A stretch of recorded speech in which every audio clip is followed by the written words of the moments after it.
the material sound, and that sound is the spiritual sound, and kirtan is one of them. So when we do kirtan repeatedly and hearing attentively, it brings about a change in our consciousness. Hare Krishna. So today, devotees, we are continuing teachings of Lord Chaitanya, chapter 30, Transcendental Pastimes of Radha and Krishna. Now, Madhupati Prabhu, those of you who were here on Friday, he completed the entire um, chapter very nicely. And of course, Madhupati Prabhu, I get a lot of instructions from him. So very often I connect with him, and this has been going on for over 25, 30 years, I guess, asking him questions, clarifying doubts on philosophy, as well as the practical application of whatever instructions is there in the Shastras and Gurus. So for me, to add anything more to whatever Prabhu has done will be like, a candle trying to show its uh, illuminating power to the sun. But all the same, it is with his instruction that, we should always share whatever we know about Krishna consciousness with others. That's what Krishna consciousness all about is. It's not just internal, but it gets to be deeper and sweeter when we share it with others. So today's topics, the key points are these five, what you see. A quick audio and video check. You can see my screen, right, everybody? I'll be using PowerPoint slides. Yes, yes. Okay, thank you. So these are the five main points for this particular chapter, Dharma versus Bhakti, spiritual and material energies, then God realization, how we can come about to actually realize God, to experience God, not just to know about God, but to actually experience Him. Then, of course, the status of gopis and Radharani. Who are the gopis? Who's Radharani? What is that tattva? And then finally, the Guru tattva, what Guru Tattva is about. Maybe an hour or two ago, I spoke to a very, very old friend of mine. She knows me since I was a little child. We grew up together in Bombay. She's a little older than me, like an older sister. And she was telling me that she lives in California and San Diego Temple.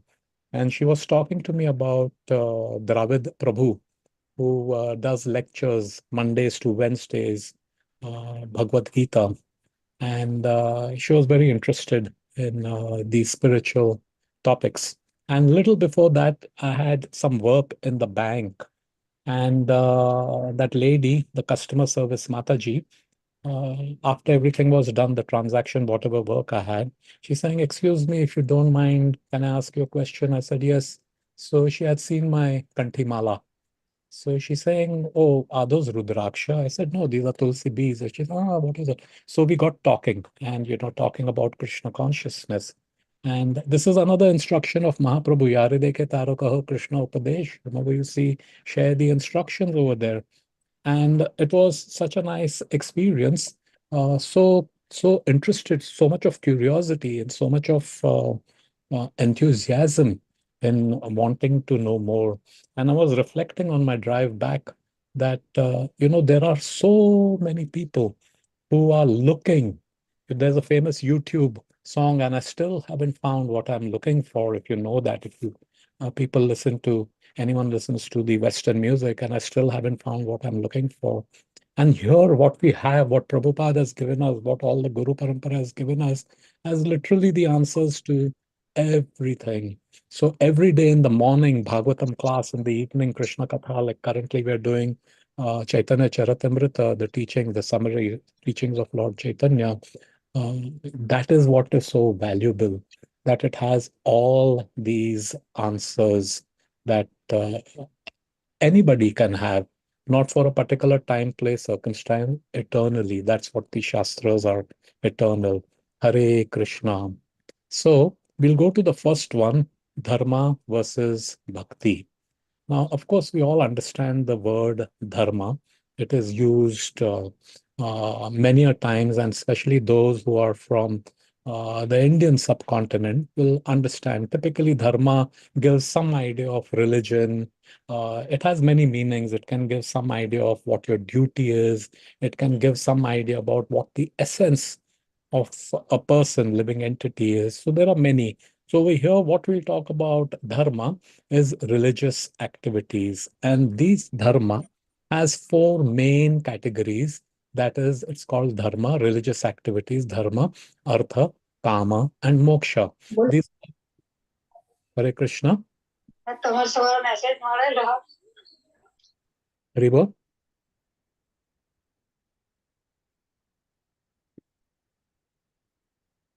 Abhinay, if you have a question, you can ask it, or please mute yourself.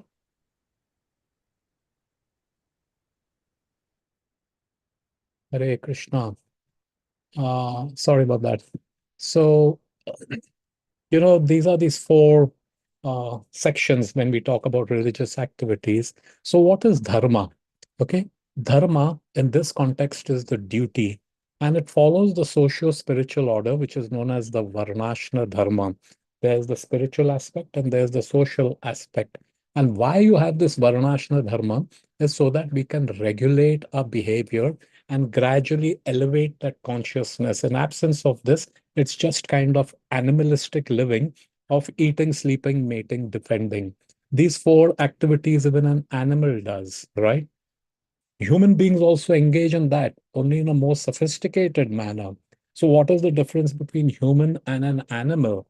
They say human is a rational being, right? So, we need to use this rationality and understand that there is something more than eating, sleeping, mating, and defending.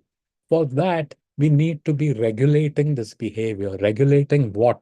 Regulating this desire and impulses, the knee-jerk reaction we have to, I want this, I want that.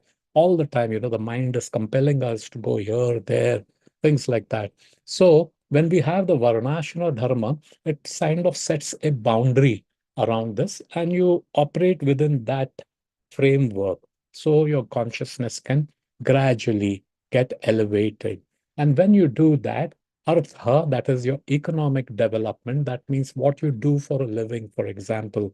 You work in a regulated manner and earn a living on how you maintain your life. So, there's a way. Of course, there are many, some may be retired, some are still in getting in the job market, some are in the job market, some may still be in the student academia. That is fine. But finally, we all are doing some work and we'll end up doing some work, most of us, until and unless, we really inherit something and you don't have to work for the rest of your life. So, Artha is the economic development that we do in a manner, work in a regulated manner. So, what the Vedas, what our Shastras teach us, how to earn with integrity and spend with compassion. Earning with integrity, spending with compassion. So that will be the artha of how one person is able to maintain himself and his loved ones. Then third is karma, sense gratification. Karma is a very powerful driving force. Extremely, it is what is the prime driver, prime mover of anything and everything that we do, sense gratification. We are all creatures of desires. So to enjoy this desire in a regulated manner. So if you see here, so much of regulation is there, right? Regulated behavior, regulated manner for your work, regulated in your sense gratification.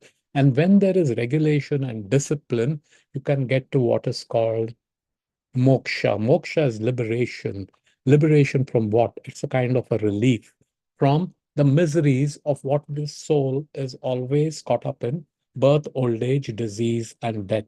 But please understand, dear devotees, that this particular liberation is of temporary in nature. It is time bound. Of course, those time scales are phenomenal, but all the same, that moksha is kind of, most of that moksha is temporary.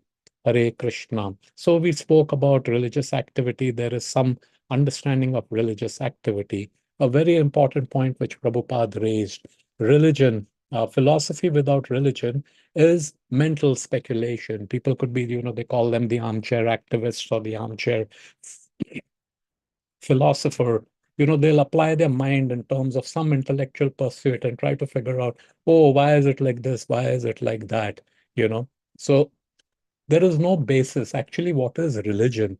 Religion is anything which is connected to God. It talks about God, who God is. It talks about you, what your purpose is. It tells you the different processes of establishing. So it basically is speaking about the truth, the not relative truth, the absolute truth. So any philosophy, any thought process which is not centered around religion is mental speculation.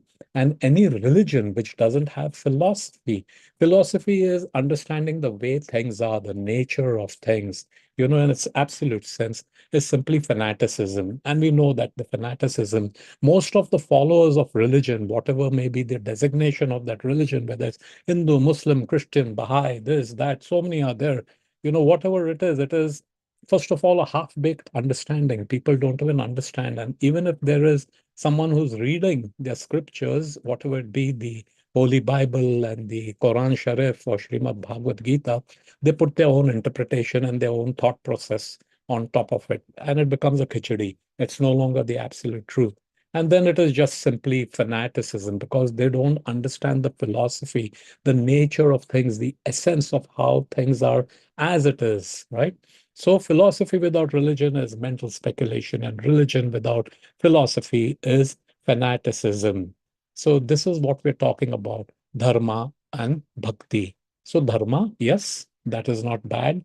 It is okay, but there is bhakti. So what is bhakti if we understand? Then we can do the contrast and comparison between dharma and bhakti. Bhakti has three main components to it. That is love, devotion, and service. In absence of any one of this, it is not bhakti. It is something else. So when we talk about bhakti, it is loving devotional service. Of course, in common parlance and in common understanding, people equate bhakti to devotion, but actually it has love and the service composition components also. So if we understand this loving devotional service, that is what bhakti is, then we know what is bhakti. When we talk about love, it is the most fundamental need of the entity. My Guru Maharaj, His Holiness Radhanath Swami, says that to love and to be loved, that is the basic fundamental need of a living entity. For those of you who are familiar with Maslow's hierarchy of needs, correct? First, there's the basic bodily needs, and gradually it comes to the intellectual, and finally it comes to the spiritual actualization. That's how, like a pyramid, if you're familiar with that. But even underlying all that is the common thread run from it is love and to be loved. To love someone and to be reciprocated fully, to be loved. That. Now, when we talk about love, love has certain characteristics to your devotee. It is unmotivated, unintentional, unmotivated, unintentional, unintended, and un. Uh, and give me a second. I'm having a brain freeze over here. Unmotivated, unconditional, and can someone help me? Do you know what's the third part? Uninterrupted. Uninterrupted. Thank you, Simesha Prabhu. Thank you. Thank you. So there are these three aspects of love. And if it doesn't meet these three aspects, it is a reflection of love. Now, you see, all of us are fallible creatures. None of us is perfect. And especially in this material condition, these characteristics of being imperfect is the nature of this material existence that we're living in. So we can't help ourselves. That's who we are. We commit mistakes, things like that. So, of course, we love people. People love us in return. But it is a reflection, it is a shadow of the real love because there's always some motivation. I love my son because it is my son. I love my wife because it is my wife. I love my country because it is my country. So there is that condition, there is the motivation of why I'm doing that. I'm loving someone so that I get love in return. So love in return is love expectation. It's expectation so selfish, I know. This is what it is, what the love that we experience. That's why you see many a times what happens is relationships sour over a period of time. And there's a very famous saying, I forget who it is. Eventually we end up disappointing each other. Eventually you'll end up disappointing. one another for whatever, because we have certain expectation, the other person has some other expectation that doesn't come together. And then love vanishes. In this class, I think it was Simeshwar Prabhu who has said, love at first sight, divorce at first fight. And that's what is happening. If you see the trend, many relationships are just breaking for whatever reason, fidelity, cheating, this, that, finance, or whatever it is. So, what we can understand is this is a shadow of what that real love is. So, that love is what we're really yearning for and looking for. And incidentally, in this material world of imperfection, again, my Guru Maharaj Radhanath Swami says that the closest a person or human being can experience real love that is unmotivated, unconditional, and uninterrupted is what a mother has for her child. It comes the closest to what it is. That is love, right? Then we have something called devotion. Devotion is a single pointed attention and focus, nothing else. Actually, if you look at love, love can be reposed only in one entity, and that is God, Krishna. Why? Because Krishna is perfect and he can fully reciprocate. People also, our loved ones also reciprocate with us, but it is again a shadow of that real love. So that single pointed attention and focus to the object of your love, to that beloved, that is called devotion. And then service. It is not something which is just mental. It is not just something which is an emotion or a feeling. It needs to express itself. So service is this platform on which love is expressed and reciprocated. And we can all experience this. So I know I've given this example many times, is when I go to India. Of course, my mother's now very old. She is 90 years old. But when the flight used to come, if you go to India, your flight comes early morning, 2, 3 o'clock in those days, right? But now you have these direct flights. It's more in the afternoon. But when it comes 2, 3 in the morning, you reach home, it's early morning. And my mother would be waiting for me to come, and she would have all my special food items, which I like. She knows it. She's my mother since childhood. She would have a whole spread ready. And of course, now I'm a middle-aged man, but I was a young man, and she used to stand there and wait and feed me and serve me personally. So that is service. So, and what do you feel when you eat what they say, your home cooked food, and you eat the same item? Let's say rajma chawal, which is cooked in the house and which is cooked in the restaurant. What is the difference? Why do people crave for the home cooked food? In fact, all these guys, they advertise home cooked food, like mother's cooking, things like that. Why? What is the difference? Why is it more relishable, the home food? Because it has this, it is prepared with love. And that you can, how do you say, it can taste it, that love which is cooked. Everything is the same. In restaurants and commercial establishment, the motive is profit. That's the difference. So service is this platform from which love is expressed and reciprocated. Hare Krishna. Now, why bhakti, loving devotional service, is superior to everything, all your karma, artha, kama, moksha, dharma, artha, kama, moksha? Why is it superior?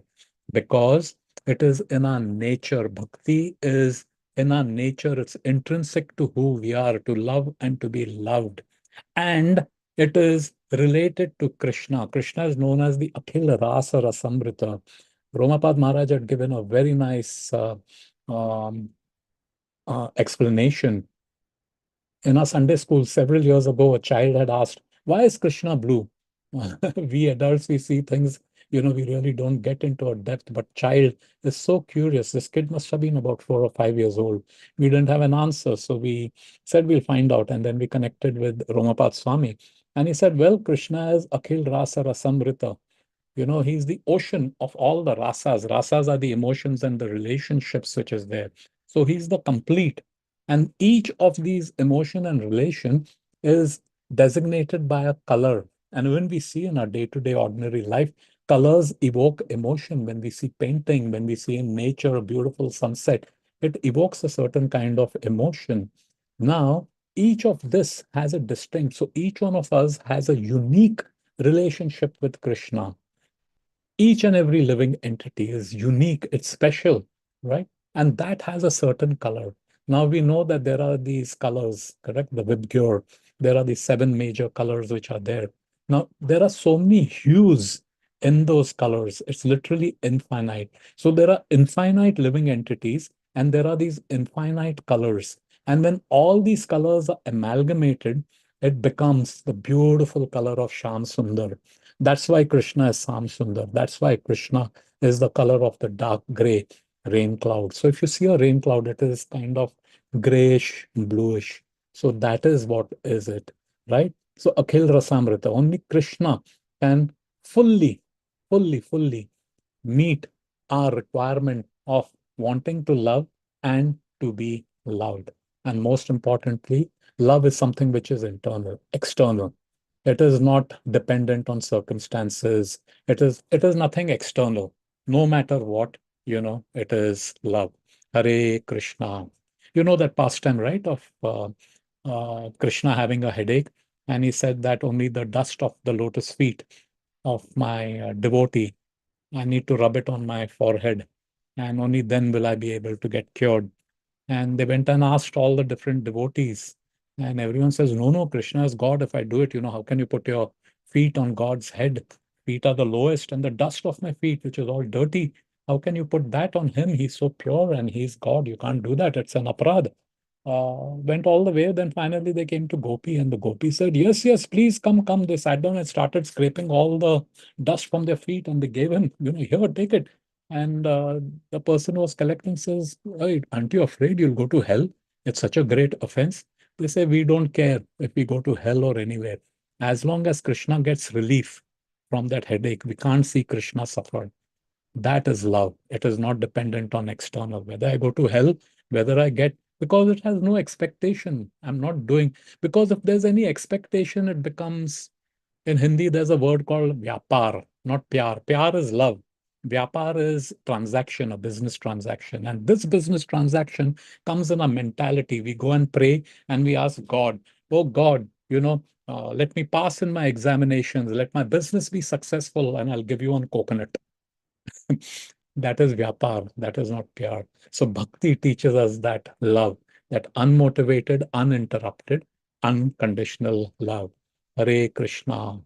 So now we come to spiritual and material. Of course, we all know this. We are simply revising it. So what is the tattva? All that exists is Krishna and the Krishnas. Krishna is also known as Shaktiman, right? And Krishna's is known as Shakti. Shakti means energy. Shaktiman is the possessor of the energy, the controller of the energy. One who has the energy is called Shaktiman, and the energy is Shakti.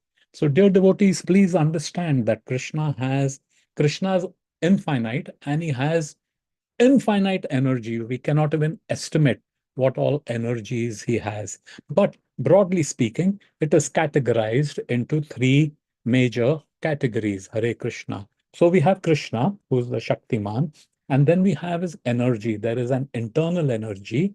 There is the external energy. The internal energy is Radharani. There is further three classifications of the internal energy.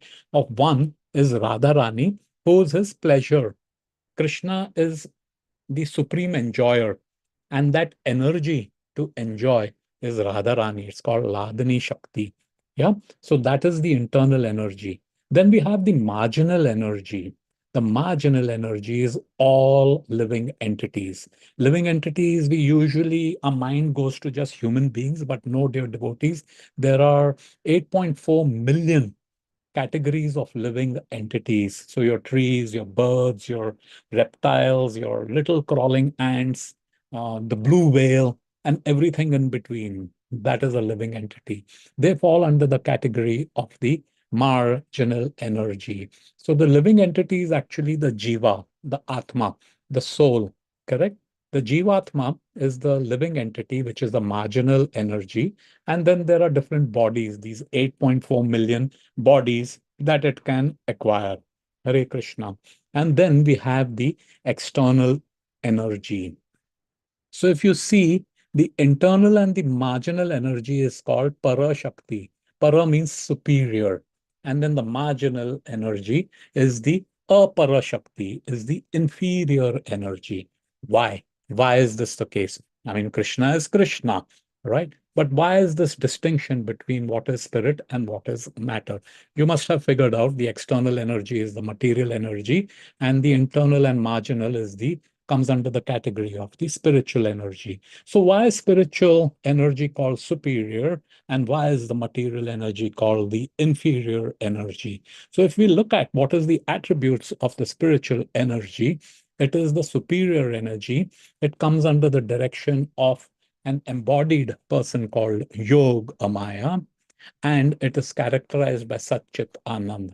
Satchit Anand is just the Sanskrit for the English. Sat is eternality, which means there is no change in it. Nothing can be subtracted or you can't change it. It remains as it is.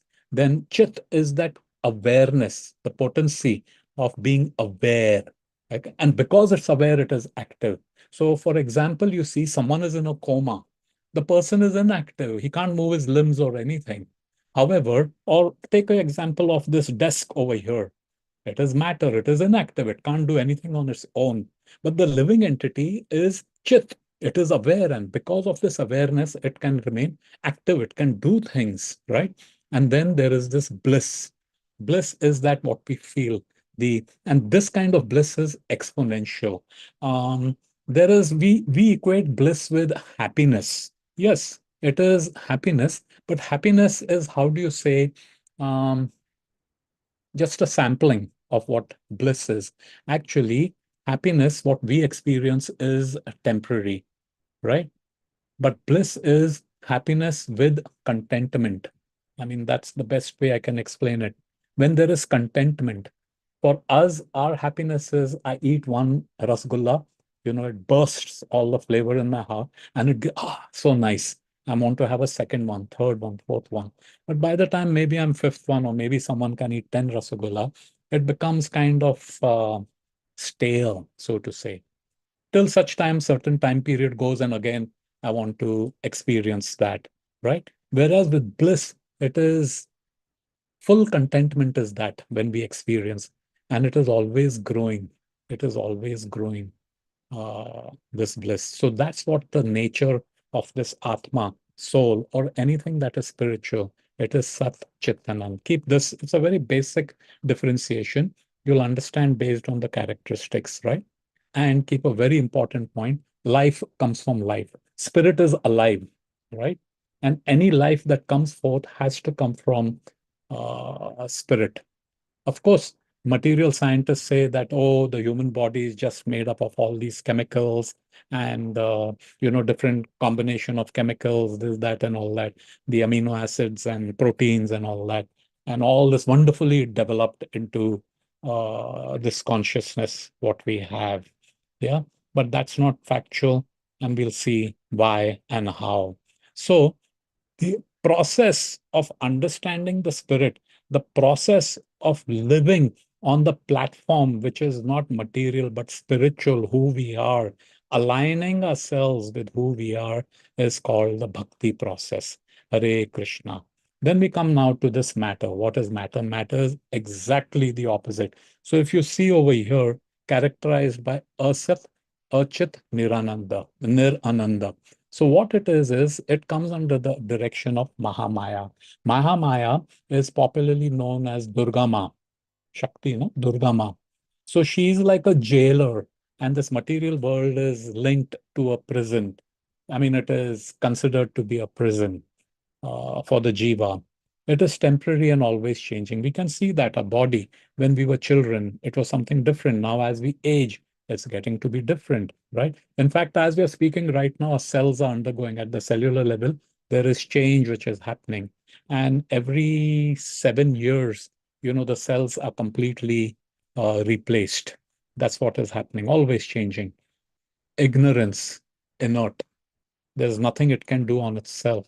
The body gets activated only because of the presence of a soul, whether it is such a huge body like a blue whale, or it is a small, tiny little ant. Whatever be the case, it is the soul which activates the body. And the other characteristic is it is misery. This misery is in bod, right? birth, old age, disease, death. Now summer is on the way, and people are hitting the gym and they want to get the beach board. Beach board. It's a big thing. Board, board, board. But the real understanding of board is birth, old age, disease, and death. These are the shackles which are put around the spirit soul. Hare Krishna. And matter always comes from spirit. It is not that spirit comes from matter. So if you see when there is union between the male and the female living entity, right, then the process, the biological process, the chemical processes take over, but it is activated by the spirit soul. And that forms a particular type of body, the matter. Hare Krishna. Karma kanda process is for what we were talking earlier about that dharma, artha, kama, moksha, right? We discussed in the previous screens. Hare Krishna. Now, two important points. Now we understand the distinction between spirit and matter. We need to know that both are energies of Krishna. And from Krishna's point of view, Krishna is absolute. So both are the same. Of course, we can make a differentiation. We'll be able to understand that there are these differences, but for Krishna, it is one and the same. For example, in mathematics, the value of -1 is same as the value of +1. So if we say that matter, spirit is superior, matter is inferior, so say spirit is positive and matter is negative, yeah. But for Krishna, it's an absolute value.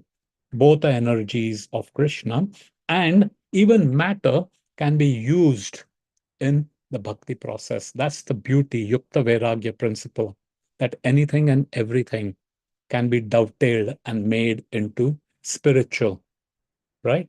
So this is what the difference is between spiritual and material. Hare Krishna.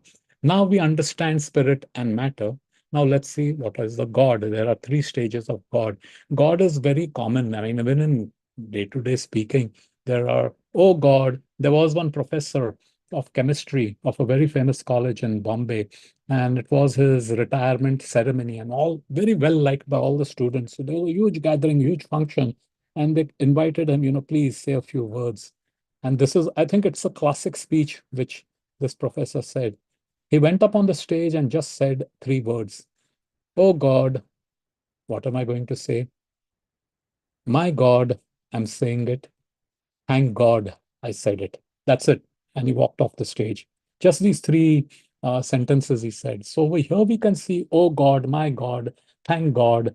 We use God as an expression. If we are angry, God, if you're frustrated, or, we are really, how do you say, in a sense of gratitude, we call out to God.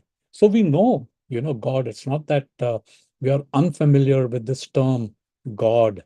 So if we understand what the tattva is an axiom and undisputed truth. You can't prove it false, right?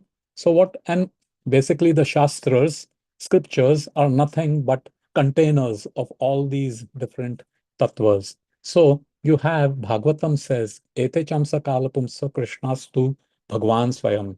Brahma Samhita, another scripture says, Ishwar Parama Krishna Satchitananda Vigraha. Anadiradir Govinda Sarva Karana Karanam. Yeah. So what does this mean? If we can understand the Sanskrit when it is translated into English, it says that God is a person. Now we have so many ideas of God. God is love, God is light, God is energy, God is this, God is that. Yeah, he is love. He is light. He is energy. Yeah. And God is light is there even in Chaitanya Charitamrita, another scripture. What does it say? Krishna Surya Sama Maya. Maya Andakara. Maya is the material energy. She's also known as Maya. Yeah. Maya Maya Andakara. Jahan Krishna Taha Nahi Maya Adhikara. Wherever there is presence of light, there is no darkness, ignorance, basically. But that Krishna is a person. Light is a characteristic of that person. You know that Shakti and Shaktiman, if you remember that little diagram, Krishna is Shakti and everything else is Shaktiman. So light is the energy of the energetic Krishna. So keep in mind the fundamental understanding, first of all, is that God is a person. Now let's elaborate a little bit more on this. So the Supreme Personality of Godhead is the absolute truth. We all have understanding of truth, what truth is, right? So this truth, if we understand, to break the sentence down and get a um, so that we are all on the same page. Otherwise, each person may have an understanding of what is Hare Krishna. Okay. Um, so we get all on the same page of what it means, and then we can further continue about stages of God realization. So the Supreme Personality of Godhead is the absolute truth. What does supreme mean? Supreme is ultimate. Nothing is equal or superior to it. Hare Krishna. What is personality? Characteristic or quality. Each one has something unique. So we say, now people say, oh, his nature is to always be brooding. Oh, his nature is a happy-go-lucky fellow. Oh, his nature is always aggression. Think what we say, that personality. So it's a combination of different characteristics or qualities which gives us a distinct, unique who we are. Each person of us is unique. Like they say, no, your thumbprint is unique. That way, even our personality is unique. There may be some similarities with others, but still there is something which makes us us. That is the personality. Hare Krishna. Then you have Godhead. Godhead is the absolute truth, not relative truth, not perceptions. Oh, I think it is like this. No, it is the absolute truth. And there are three stages of realization, from the basic, then right up to what is the complete understanding, the whole 360 degrees depth and width of what that absolute truth is all about. Yeah. So this absolute truth, correct? There is an mnemonic that you can remember it by AEIOU. So these are the five vowels in English language. The A stands for absolute, meaning to say it is full and complete by and in itself. The other one is it is eternal, remains as is, you know, has been there, is there, will remain there. There's no destruction. It is independent truth. Truth doesn't require majority to agree it is truth. 2 plus 2 is 4. Now, maybe a billion people get together and say that 2 plus 2 is 5. Well, that is their understanding and their perception, but 2 plus 2 remains 4. So it is independent and it is omni. When we talk about omni, omni means all encompassing. Omni is omniscient, omnipotent, and omnipresent. It is all over, right? And finally, it is universal. 2 plus 2 is 4 in India. It is 4 in Germany. You go to moon, you go to Mars, 2 plus 2 will remain 4. It is universal and applicable to everybody. So this is what who God is, right? Keep this in mind, AEIO, the Supreme Personality of Godhead.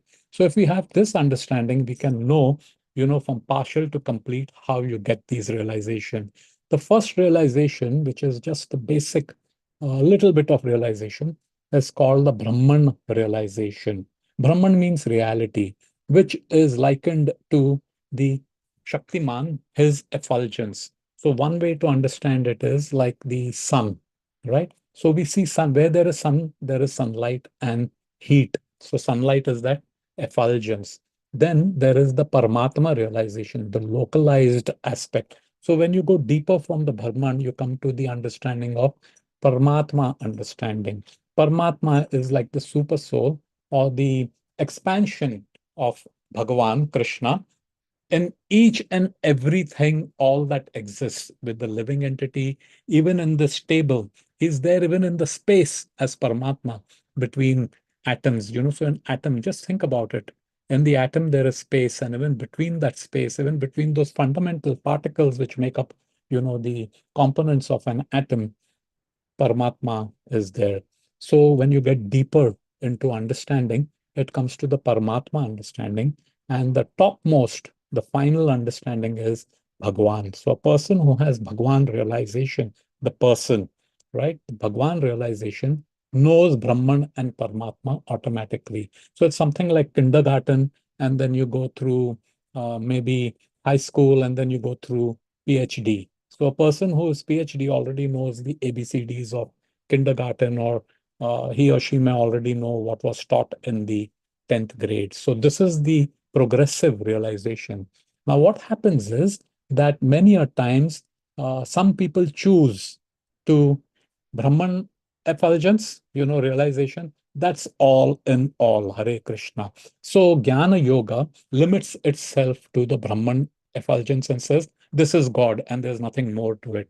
The person who does meditation and goes deep within, which is called the Dhyana Yoga, he comes to it and says Paramatma. He realizes Paramatma, and that's all in all.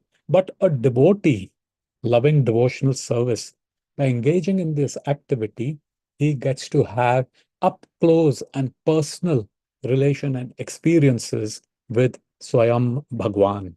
Literally, how you and me are speaking right now, it's virtual. You're hearing me, you're seeing me virtual.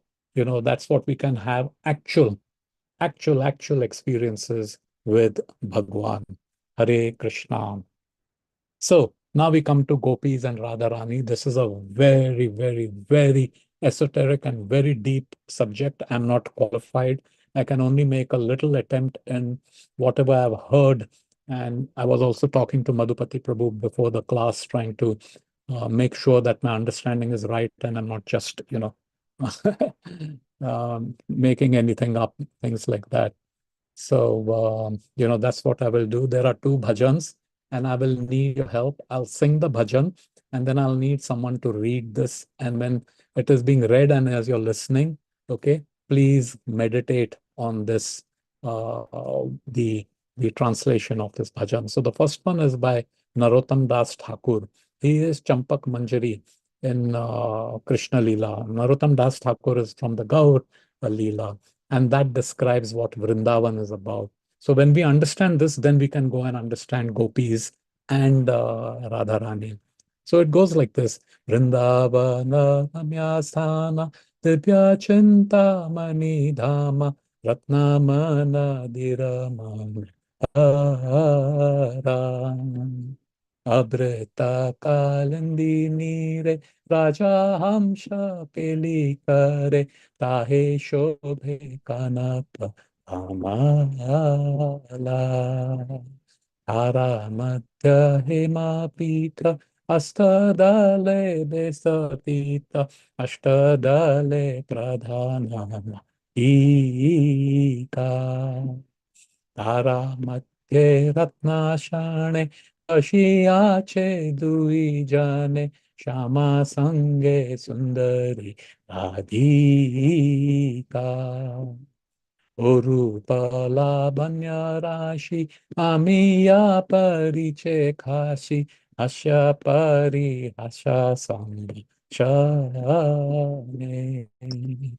Narottama Dasa Koye Nitya Leela Sukha Moye Sada Surak Morama.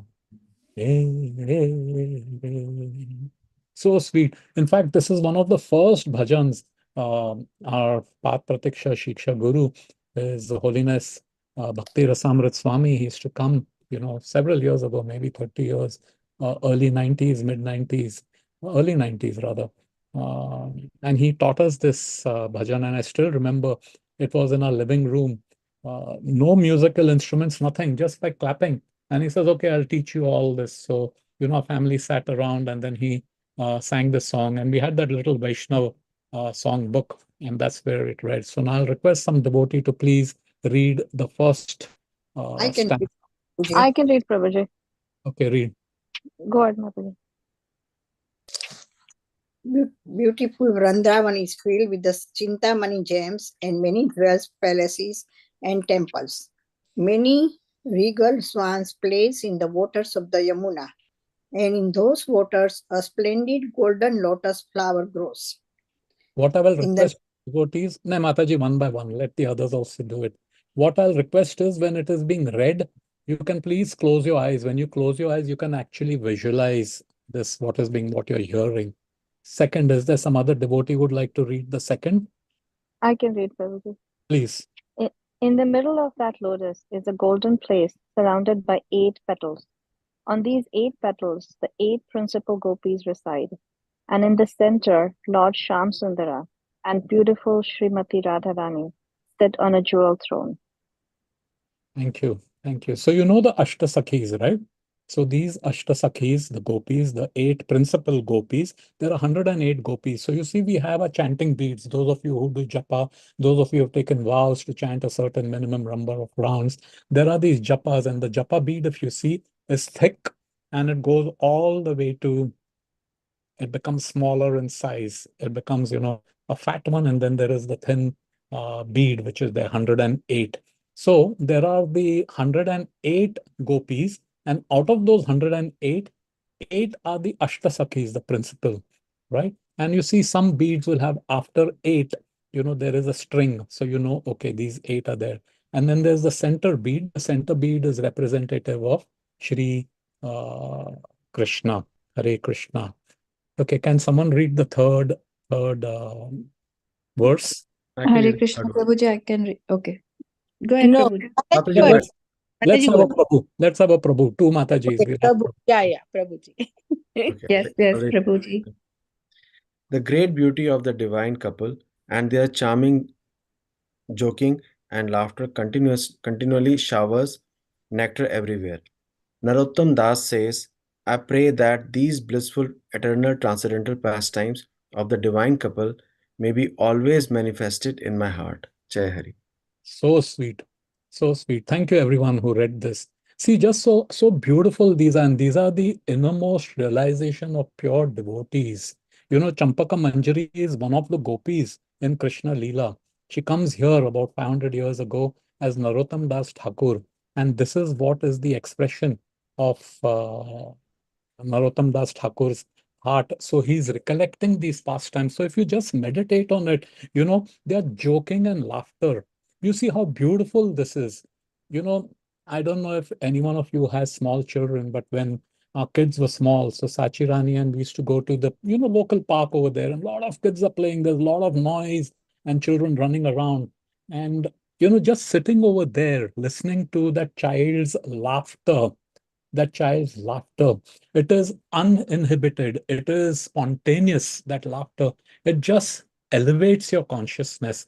Now, just think about it in the material world, correct? Which is not contaminated. They're just enjoying. The laughter is, how do I say it, is pure. Of course, we adults also have laughter, but usme there is a little bit of, whatever is there mixed over here. A child is just spontaneous. Now think about it in the spiritual world, Vrindavan, right? Where there is no contamination. And Krishna, Radharani, and all the associates, they're joking with each other and they're laughing.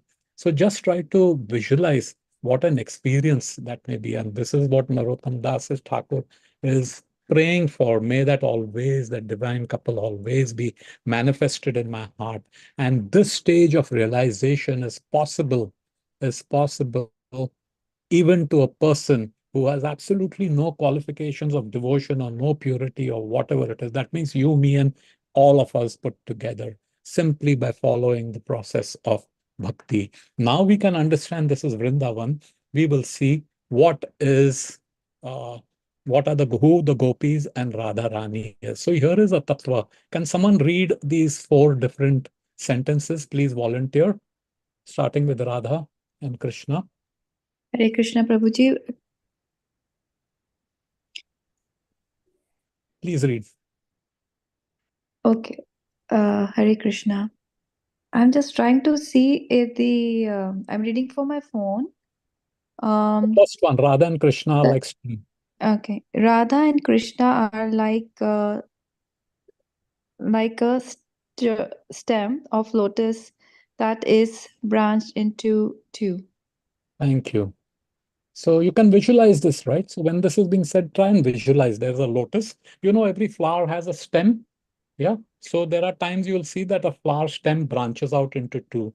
So there's this lotus and it branches into two. So that is Radha and Krishna. What it says is Radha and Krishna are one, right? But just they have for certain pastimes, etc. There are other reasons they branch out into two, but they're actually one and the same. Second one, please. Somebody please read who hasn't had a chance to read before. Hare Krishna, Prabhuji. Hare Krishna. The gopis are expansions of Radharani, like petals of the divine lotus. Very nice. So we know, no, Vrindavana Ramyastan, where it says that Radha and Krishna and the center of the lotus, and then all these petals over here. So the eight principal petals, but then there are so many, 108, and then there are, it's infinite number is over there. Okay, can someone read the third one? I can read. Yeah, go ahead. Krishna is Madan Mohana, the supreme enchanter. Yes. The word Krishna means all attractive. Of course, we all are attracted to certain things and we get attracted to, say, beautiful. If someone is really beautiful, we get attracted to that person. Beauty. If someone is very famous, we get attracted to fame. Someone is very strong, attracted to strength. Someone is very rich, wealth, fortune. We get attracted to fortune. And even people who are renounced, they're totally renounced. That is also very attractive. So Krishna is the supreme. All of us have, in some degree, whatever it is, or the other, of these things which can attract. In fact, we all want to be attractive. We want to be attractive to others. We all are, waiting for that adulation and the fame. That's because we are part and parcel of Krishna, but we are infinitesimal. He's infinite, and he has it in full. So Krishna is known as Madan Mohana. Madan Mohan. Actually, the word Bhagwan is the person who has all these qualities in full, total, absolute.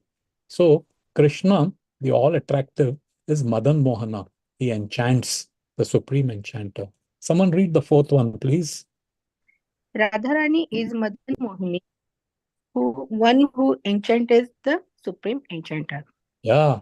So Madan Mohan is the supreme. Now, earlier, remember we said supreme is nothing is equal to or greater than it. You remember the definition, supreme? Yeah. And here is the supreme enchanter. But Radharani is Madan Mohan Mohani. She enchants even the supreme enchanter. So just think about Radharani's position. How is it possible? You know what is ultimate, but there is something which is more than the ultimate. And this is because you go back to the first one, it's no different. Radharani and Krishna are one and the same. Hare Krishna. So now we'll have another bhajan, and then I'll request help from you devotees, to read and meditate on this. Then we'll understand, the gopis and Radharani. This is by Rupa Goswami. He's Rupa Manjari in the Krishna Leela, and it goes through the choruses. Radhe Jaya Jaya Madhava Daite Gokula Taruni Mandala Mahite. So this bhajan is in praise of Srimati Radharani. Damodara Rati Vardhana Veshe Harinesh Kutavran Davipineshe Radhe Jaya Jaya Radhava Daite Vrishabhanu Dadhi Navajashi Lekhe Lalita Sakha Guna Ramite Vishakhe Radhe Jaya Jaya Madhava Daite Karunam Kuru Mai Karuna Bharite Janaka Sanata Bhumita Charite Radhe Jaya Jaya Madhava Daite. Actually, there are so many bhajans with so many moods, so many emotions that, these pure devotees, they're bringing forth to us. And simply by just chanting these bhajans, don't worry about the tune. Don't worry whether you're in meter scale, you're going off beat or off betal, besur. Don't worry about it. Just sing these because these are spiritual, these are transcendental sound vibrations. And you see in what a position the consciousness gets up to. And if it is difficult to remember, very simple, just say, Hare Krishna, Hare Krishna, Krishna Krishna, Hare Hare, Hare Rama, Hare Rama, Rama Rama, Hare Hare, Hare Krishna, Hare Krishna, Krishna Krishna, Hare Hare, Hare Rama, Hare Rama, Rama Rama, Hare Hare. Mahamantra, no restriction, no qualification, no regulation. You could do it when you're in the bathroom having a bath. What's there to stop you? And if you think you cannot carry a tune, you may not be singing well, doesn't matter. Just chant it. Hare Krishna, Krishna Krishna, Hare Hare, Hare Ram, Ram Ram, Hare Hare. And repeatedly, remember the first slide, chanting it repeatedly and hearing it attentively, that brings about a transformation. So, dear devotees, I would like you, somebody to please read. We have about 20 people odd. Those who haven't read it, please read. There are these 4 paragraphs starting from the refrain. You who dress yourself in Oh, no, such a the first way. one. Before that, Mataji. Oh, Radha, Oh, oh. okay, Prabhuji. O Radha, O beloved of Madhava, O you who are worshipped by all the young girls of Gokula, all glories unto you, all glories unto you. Thank you. Next. Hare Krishna. You have dressed yourself in such a way as to increase Lord Damodara's love and attachment for you, O Queen of Vrindavana, which is the pleasure groove of Lord Hari. Yay. Thank you. Number 2, the second verse. O new moon. O new moon that has arisen from the ocean of King Vrishbhanu, O friend of Lalita, O you who make Vishakha loyal to you due to your wonderful qualities of friendliness, kindness, and faithfulness to Krishna. Thank you. Number 3.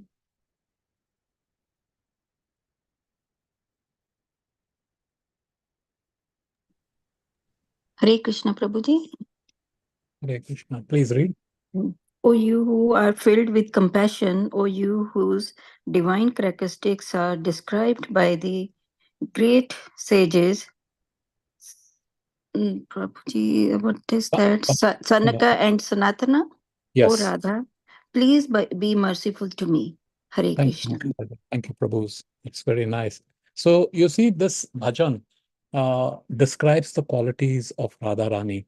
And in understanding Radharani, we can understand who the gopis are. So gopis are the expansion of Radharani, and Brahma Samhita also, right? Lakshmi Sahasra Shatasam Brahma Sevamanam. So there is this, gopis are expansions of Radharani. So Radharani, how do I give an example? You have photocopiers, correct? There are photocopiers in your office or maybe in your home also. Earlier, it used to just be black and white photocopy. Now you have color photocopies. And if you keep the original and the color, you won't be able to make a difference, which is which, right? Because exact replica is what it does. So you can see the copy as an expansion of the original. So there is the original, and you can make 100 copies, 200 copies, or as many number of copies you can keep doing. So when we talk about expansions, it is something like that. Similarly, Krishna, there is Rama, there is Narsinghadev. The Dasha avatars, there are so many avatars are there. These are all expansions, no different than Krishna, but to serve a particular purpose and to serve a particular role, so that Krishna wants to enjoy a particular pastime, right? So that's what it assumes, a particular form, a particular role, but it is same as Krishna. Still, there is Krishna as the original, and he's the, all others are avatar, and he's the avatari. So the avatari is Krishna, and recently Krishna came to Bhumi on this earth about 5,000 years ago, and as recently as 500 years ago, he came as Chaitanya Mahaprabhu. Now, here is a very beautiful story Shiva Ramaswamy has written in one of his books, and my mother was sharing this with me, the story of, I don't know if people know, has anyone been to Pili Pokhran? Yes, Prabhuji. Hare Krishna. Do you know the story of Pili Pokhran?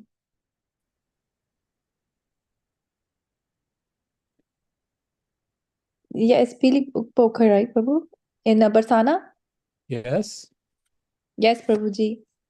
So could you tell what is Pili Pokhran if you remember anything? It's like a pond where Radharani washed her hands. She, I think, went to Yashoda Maiya. If I'm not, I don't know in details, That's Prabhu, okay. but you can But describe it. we're on the right track. So here's a beautiful pastime of Radharani. So Radharani, Krishna is devoted, total. Remember, devotee, single-focused attention. So for Radharani, it's just Krishna. And Mother Yashoda, Krishna's mother, used to call Radharani every day, and she used to come home and cook for Krishna. Now, of course, we also know cooking. Some of us know cooking. Matajis mainly do cooking at home. Of course, Prabhupada says that everyone should know cooking. But anyway, we cook, and we have only this much. Our repertoire is only so much.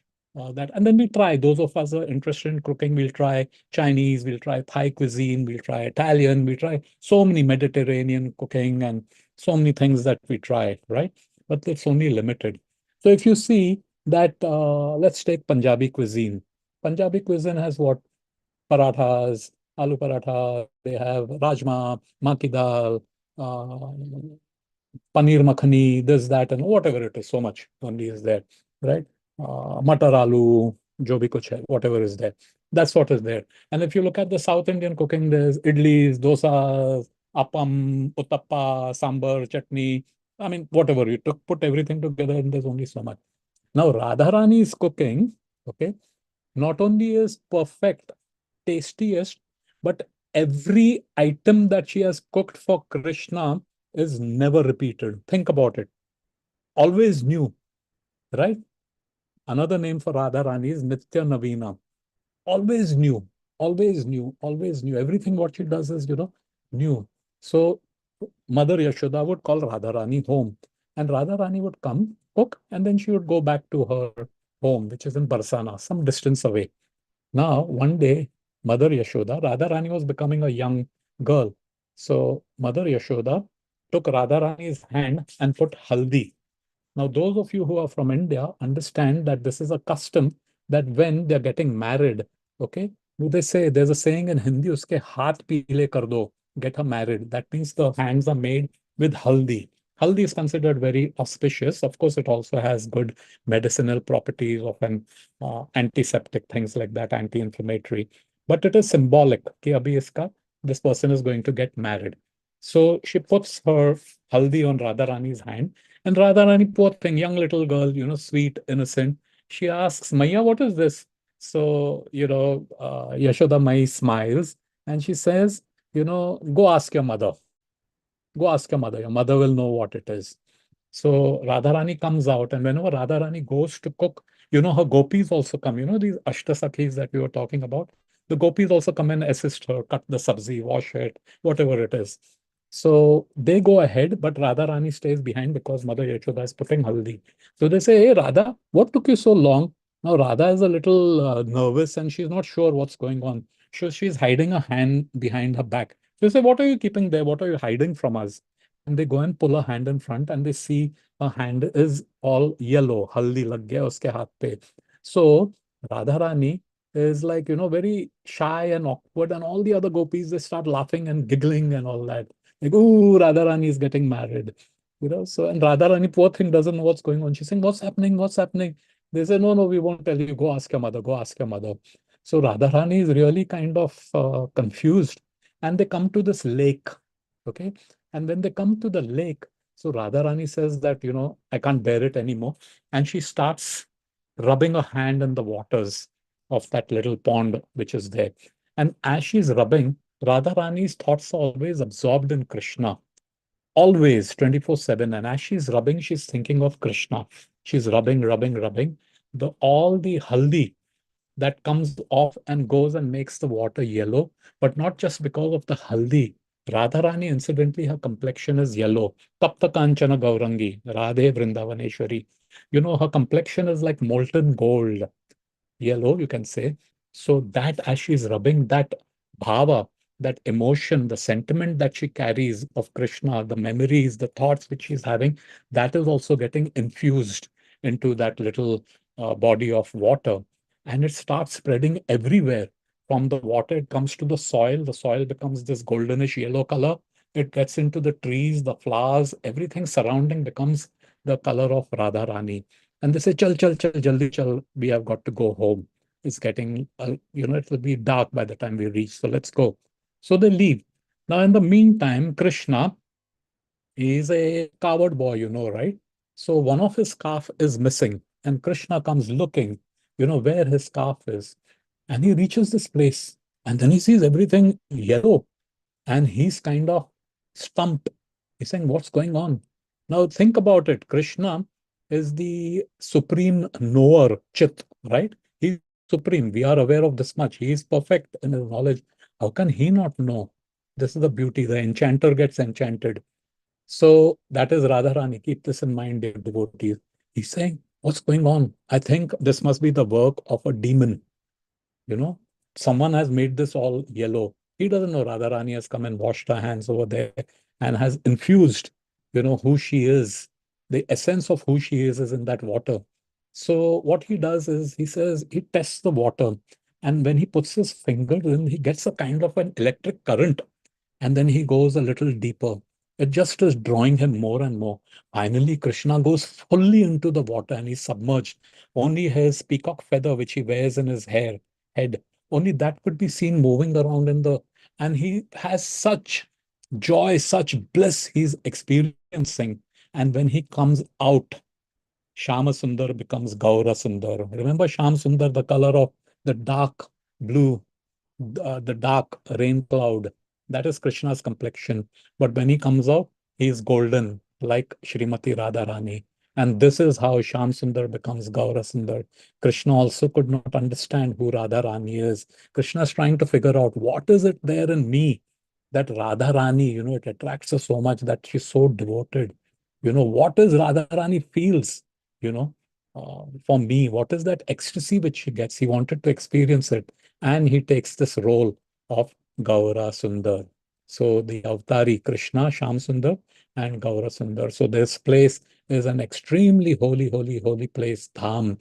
Dham and Tirtha. Tirth can eradicate whatever sins and karmas we have done. But we have this habit of Hati Snana. We can go there, get purified. Next moment, we come and again put mud on ourselves and get engaged in all these nonsensical activities. But a dham, if we go there, right, with the right frame of mind, dham eradicates the root of all sin. Dham eradicates the root of all sin. So this is a very, very sacred place, Pili Pokran. So beautiful this is. And this is who Radharani is, and this is who these gopis are. Hare Krishna. Finally, oh, I'm sorry, I've gone over time. Give me 5 minutes, bring it to a close. Apologies for going over time. Guru Tattva.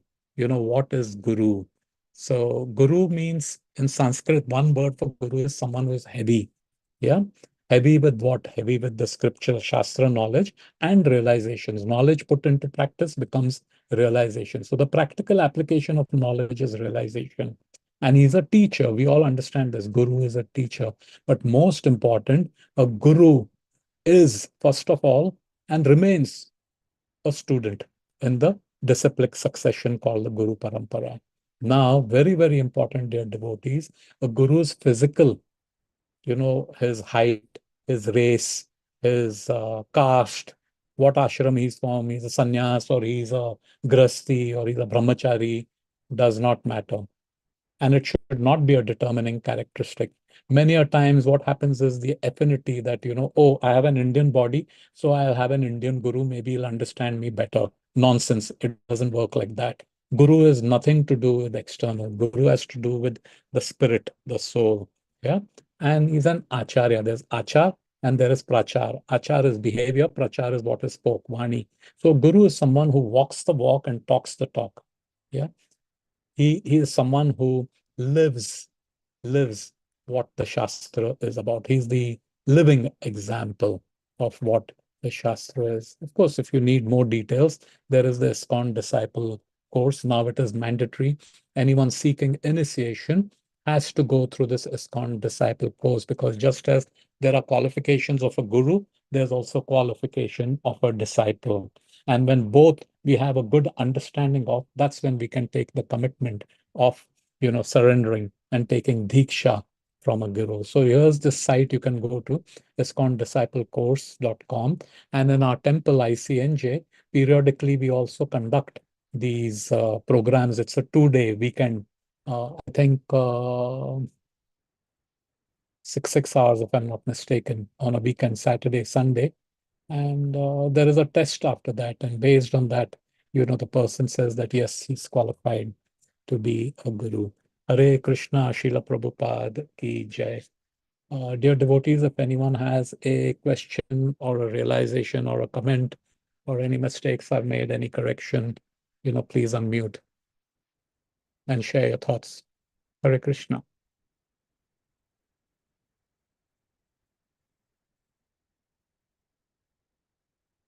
Okay, very good. So no questions. Over to you, Simeshwar Prabhu.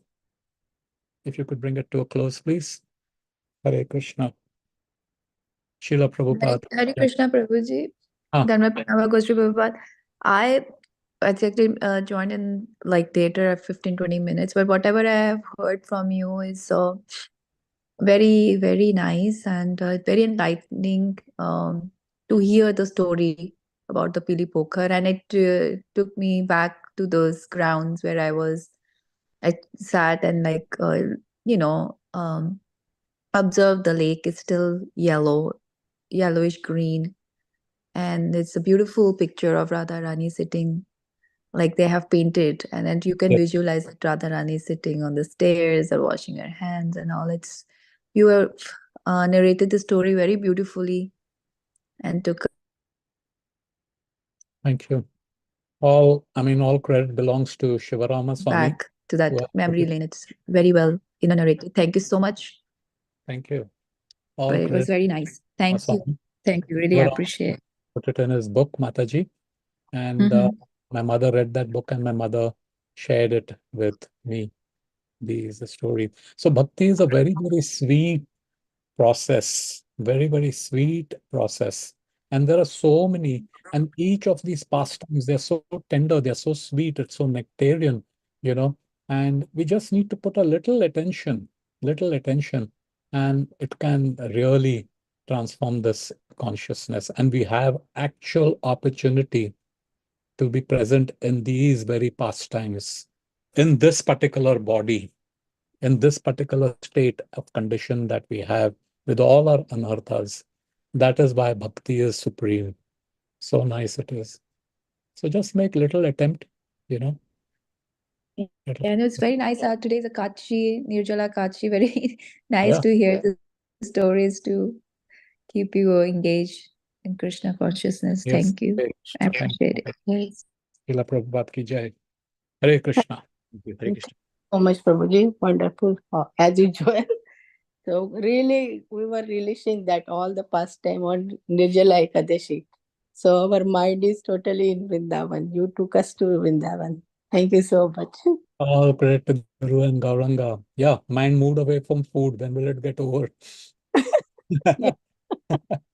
And now we're thinking of the pastimes of Radha. I was having this. Of course, I can't do Nirjala and all that because I have a health condition.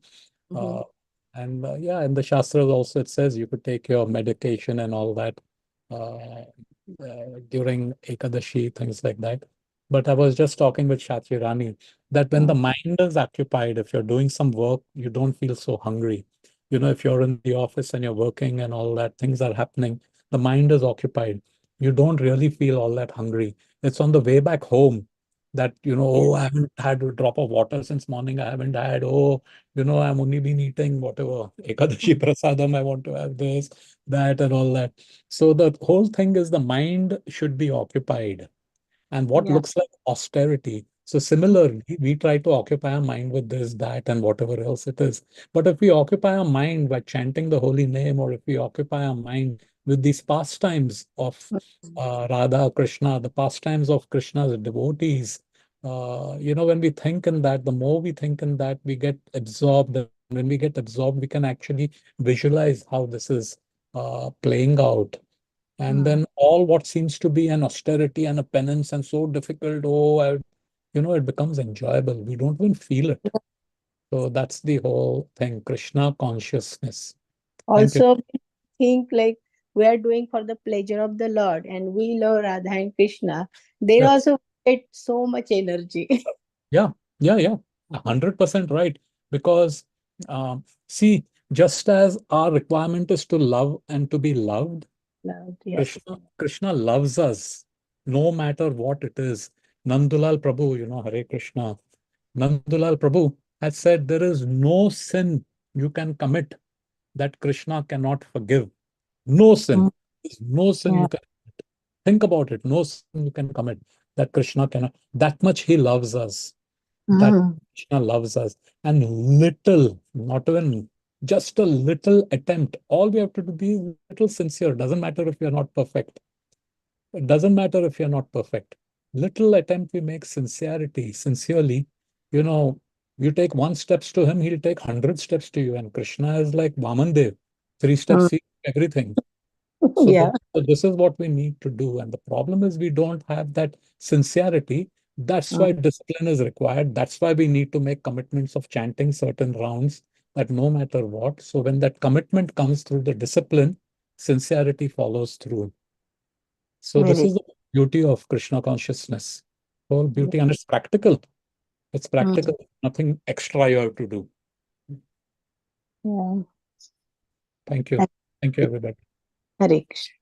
Hari Bol.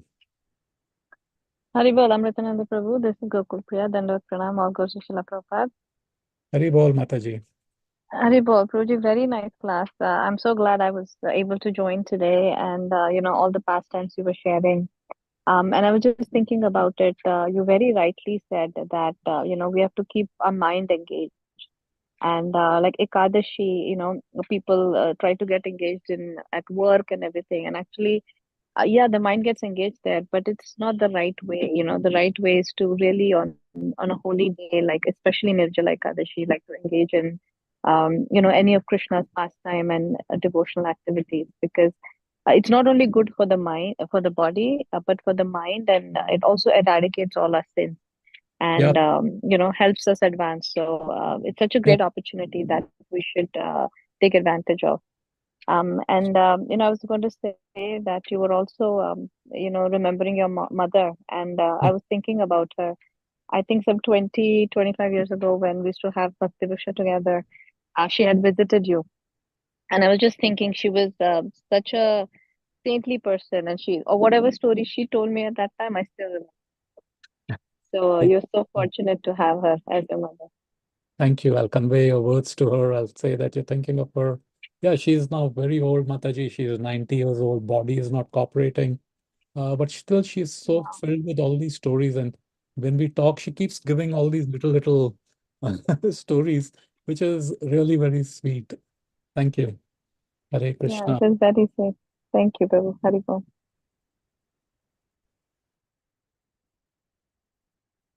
Very good. Hare Hare Krishna Prabhuji. Pranam. Very nice class, Prabhuji. And yes, very nice example you gave of your mother and that cooking part early morning. I remember those days like my grandma. She used to wait for my dad, and I used to accompany my dad and waiting even till late night. And like even my grandma's sister, she used to get upset with my dad. If you want to go to see your mother, go now.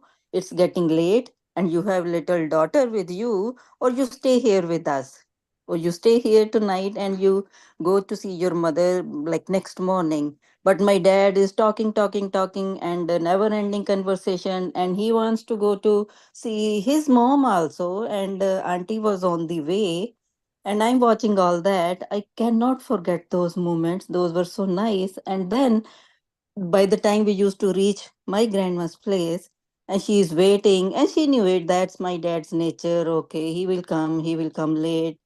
They got without phones, they knew when who is coming and late or in the morning. And she used to cook, and Mm, and they used to get upset. There were no refrigerators. Oh, we wrapped up everything, sabjis, and even the roti dough, all that. But then the corn flour, that makki ki roti, she used to do that, and yeah, with butter. With the butter, she used to serve us. I can never forget those days. yeah, And when you shared your story and all that cooking, I miss those days. And my mom did same when we used to travel India, and yeah, flights around 1 or 2 a.m. in the middle of the night we reaching New Delhi, and but the mom is always up Yeah. And she's cooking this meal, that meal. Oh, that's my daughter's favorite. That's this daughter-in-law favorite. All that, Yeah. that stuff. That's Prabhuji, in the end, you mentioned about the website, right? About that 6 hours course. Is the those 6 hours? Is that all the revision of these classes? no, it's not the revision of these classes. It's only related to this Guru Tattva.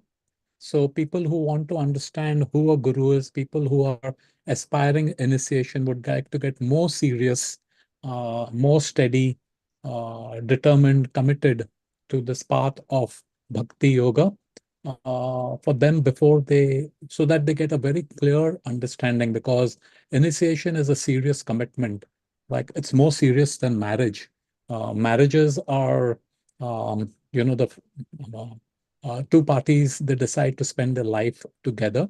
So there is the marriage which is there, but the body will die, and ठीक है, you move on. Each person moves on his or her own way after death. However, initiation is eternal, eternal function of your soul. So when we have this um, uh, guru, a teacher, to whom we submit to whom we say, yes, I will take instructions and I will obey these instructions. It's a serious commitment. So you need to understand what your motivation, what your reasons are, and it needs to align with the qualifications of a disciple. And it shouldn't just be that anyone and everyone, oh, I like the way somebody speaks, oh, I like the way somebody looks, or oh, he's from my country, or oh, he speaks my language, and I can relate to him like that.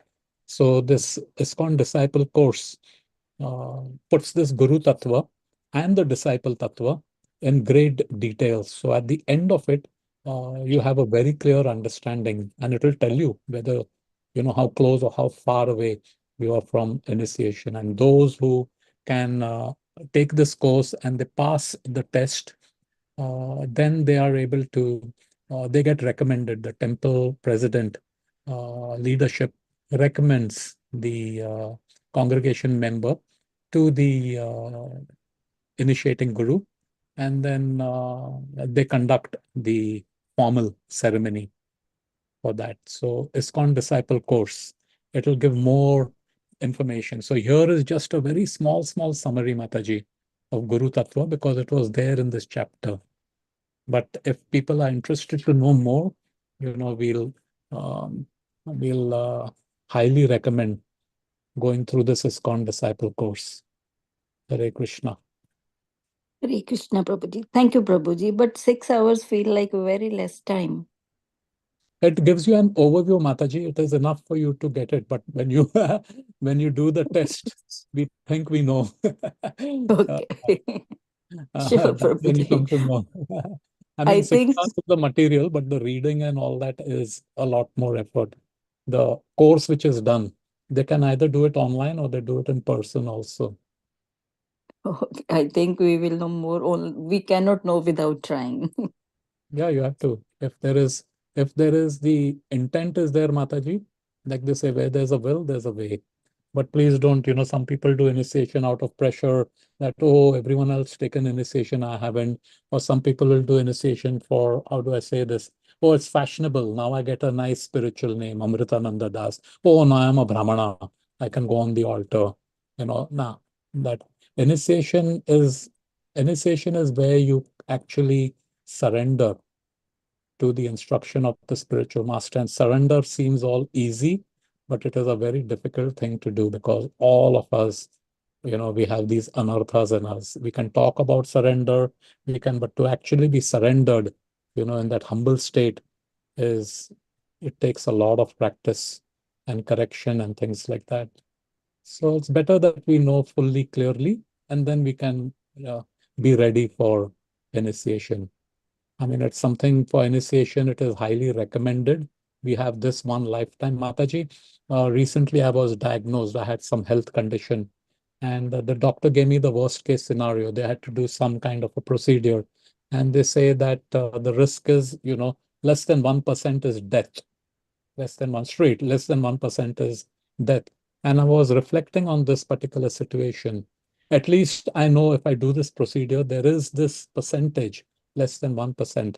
But the reality is that death can come any moment. None of us know when it is going to happen. None of us know, but we are so busy.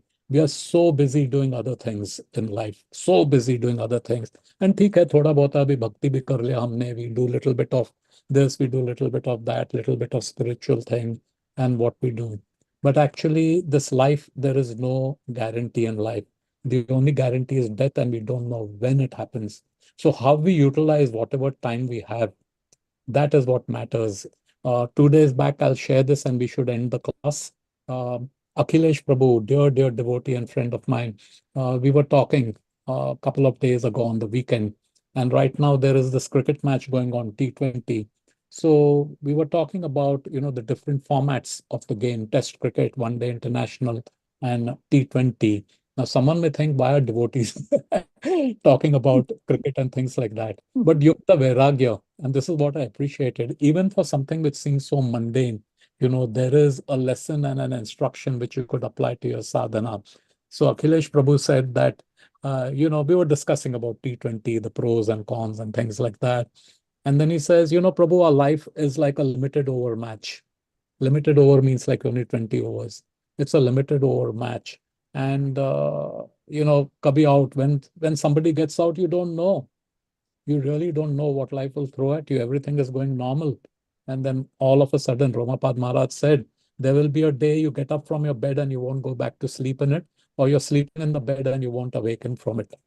So the whole question is, Mataji, Prabhu's, is what are we doing with the time that we have? And that's where the initiation, the urgency of initiation, but don't just jump blindly into it. Understand what it is and then get onto the right path. Hare Krishna, Srila Prabhupada ki jai. Sure, Prabhuji. Thank you so much. Yes, Prabhuji. Even I heard like sometimes like you don't have to find Guru, your Guru will find you. Not sure, like some devotees were talking like this. So It's through the mercy, if you're really sincere, they say that through the mercy of Krishna, one gets a Guru, and through the mercy of Guru, one gets Krishna. So Krishna is sitting in us as Chaitya Guru, as the Paramatma. And if we are really, really, really looking, then he makes the arrangements. Through the mercy of Krishna, one gets a Guru, and through the mercy of Guru, one gets Krishna. That's the whole thing. sure, Thank you Prabhuji. very Thank you. much. Maheshwar Thank you Prabhu. so much. Thank you. I think Simeshwar Prabhu may be busy. We can bring this to a close.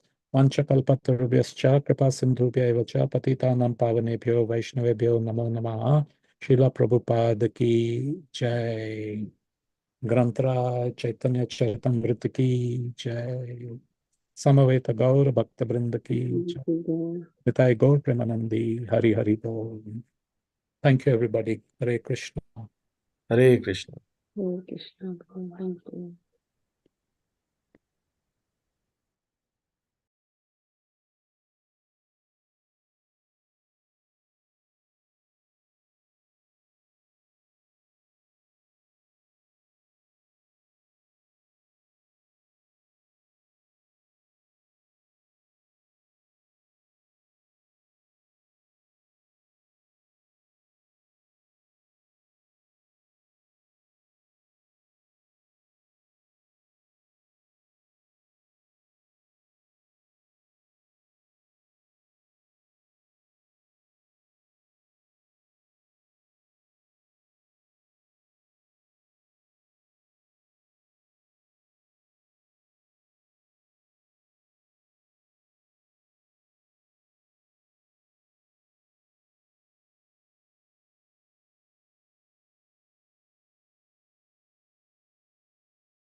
Thank you, Prabhuji. Hare Krishna. Hare Bol.